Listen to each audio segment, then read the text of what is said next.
She was featured on the cover of Forbes Africa magazine before the age of 30. She was selected as a Fast Company Maverick and named Entrepreneur for the World by the World Entrepreneurship Forum. Rapelang Rabana is founder and CEO of Rekindle Learning, one of the most innovative companies on the continent. She's going to show us how to turn innovation into profit. The company I co-founded with my classmates, Diego, built some of the world's earliest voice-over IP applications. In simple terms, predecessors to what we now know as Viber and WhatsApp calls. We literally taught ourselves everything that we needed to know about how to build the software, how to run a business online. We literally Googled our way to success. I'm now working on my second business, Rekindle Learning, exploring how we use technology to more efficiently build skills, both in companies and universities. Our most recent product is helping first-year students improve their English proficiency, which addresses one of the major tenets of the fees must fall movement, to make tertiary education more inclusive by overcoming the language barrier. Looking back at this all, I also still wonder how it all came to be, because I know that I was never the smartest person in the room, and there were always people with more social and financial capital than me.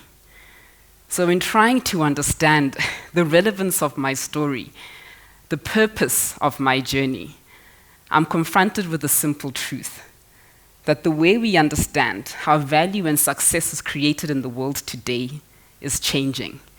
It is less about having something that nobody else has, but increasingly, it's about knowing who you are, what you have, and how you're going to use that to your advantage. All I ever tried to do was to follow the rhythm of my own soul, and I had no idea it would take me so far. I believe that greater self-awareness has been quintessential to everything I've been able to achieve. Because you see, innovative entrepreneurial thinking isn't something you pluck from out there in the air, isn't something that you get from some external source. Our society teaches us to spend a lot of time looking out there for success, looking at people like me. But the truth is that to drive yourself to your full potential requires you to build on your internal awareness and wisdom. Let me show you how greater awareness can help you build a particular business trait, the ability to excel and be innovative. You see, being more self-aware enables you to do things that you are genuinely interested in, things that you're authentically connected to.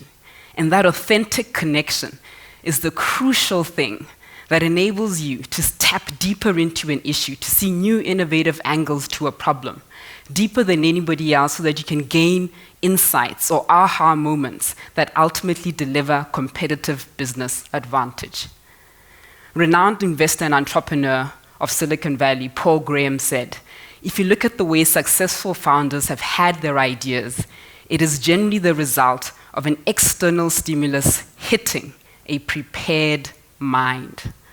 The verb that you want to be using with respect to coming up with ideas is not think up, but notice. So you see, it is not an exercise in intelligence. It is an exercise in awareness. Paul goes on to say that whoever you are, you have a sum total of life experiences that have prepared you to notice the opportunities around you. So you see, you are the distinguishing factor in how you see the world. And greater awareness enables you to unearth that unique perspective. It enables you to separate who you are from the circumstances that you face, so that you see those circumstances as changeable, movable, non-permanent. This is not airy-fairy feel-good stuff.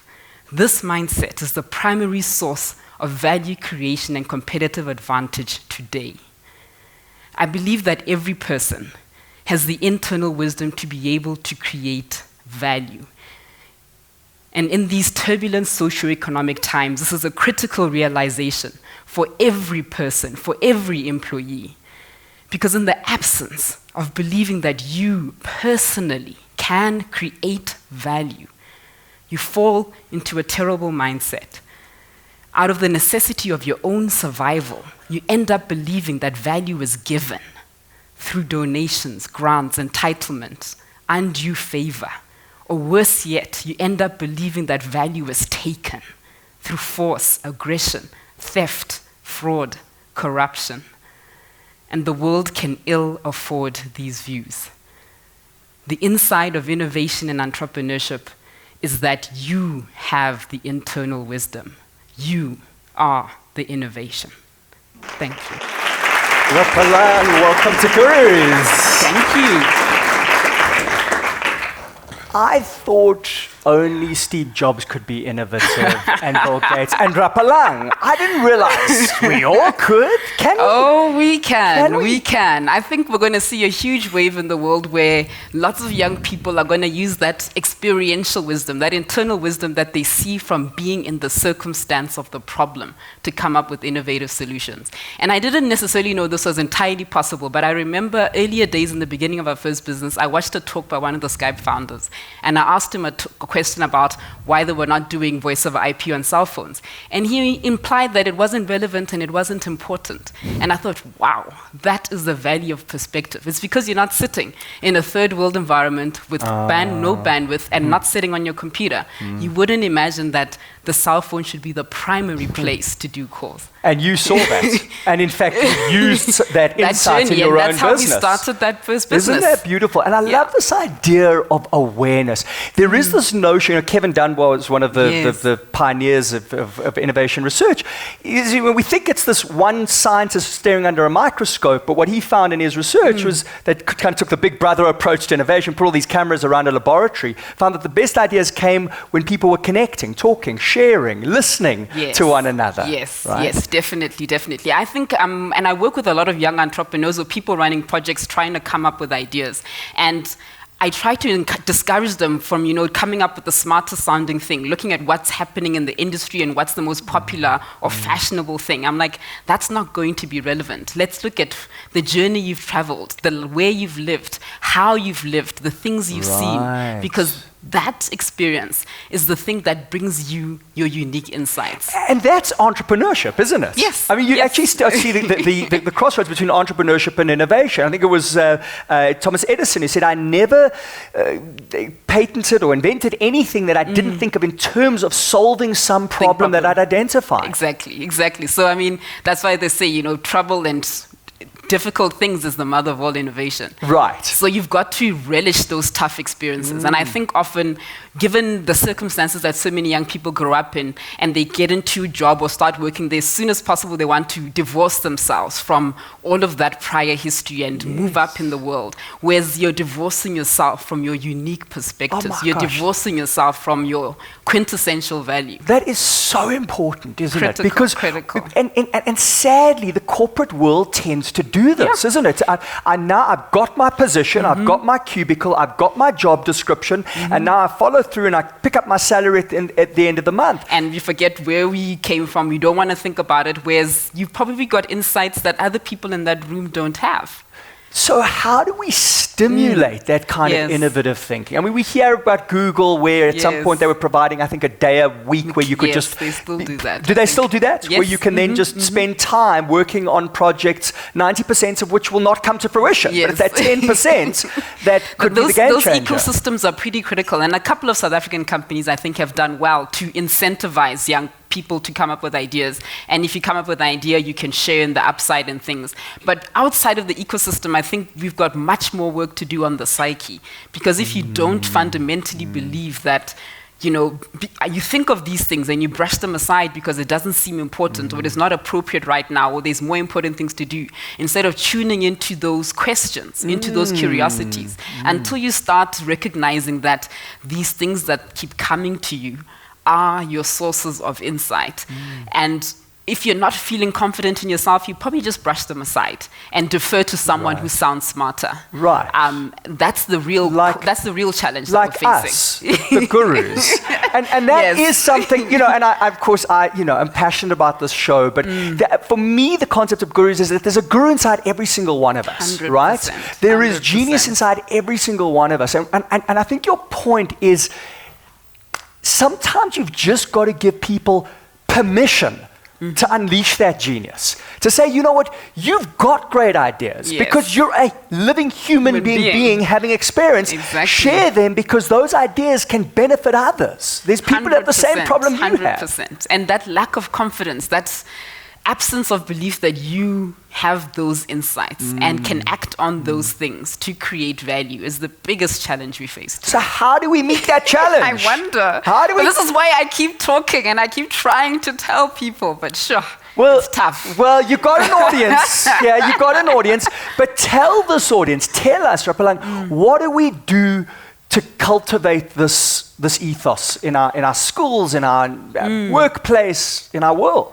You know, when you say schools, the first thing that comes to mind is that often in these entrepreneurship projects at school, you're put in a corner and you're told to brainstorm and come up with the smartest sounding idea. So we use very inorganic approaches to these things. And this is what begins to alienate people from the concept of creating ideas and creating businesses, because you think you're taught it as an academic exercise, as opposed to saying, you know, what are the things that keep coming to your mind? What are the things that really, really bother you? What do you think about first thing in the morning, or when you sleep, or when you talk to your friends, when there's no pressure, financial pressure, social pressure?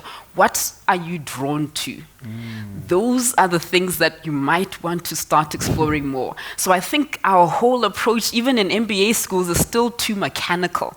And you start creating very intelligent people, but not people that are authentically connected to what they're doing. So they're not going to have the depth of insight from the sum total of their life journey. They're not going to have the depth of commitment to push it through because it's not something that was personal to them.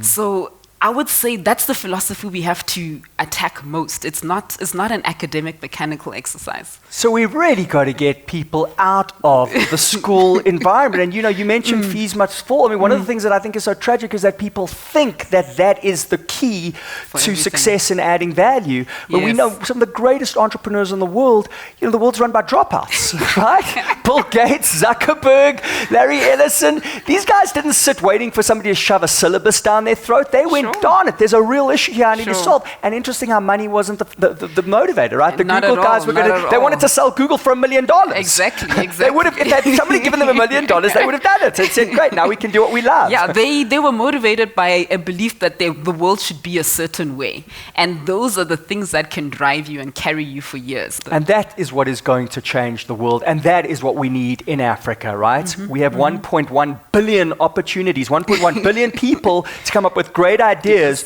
to uplift and transform. And that's the way to do it. 100%. Oh, Thank you very much. Thank you so much.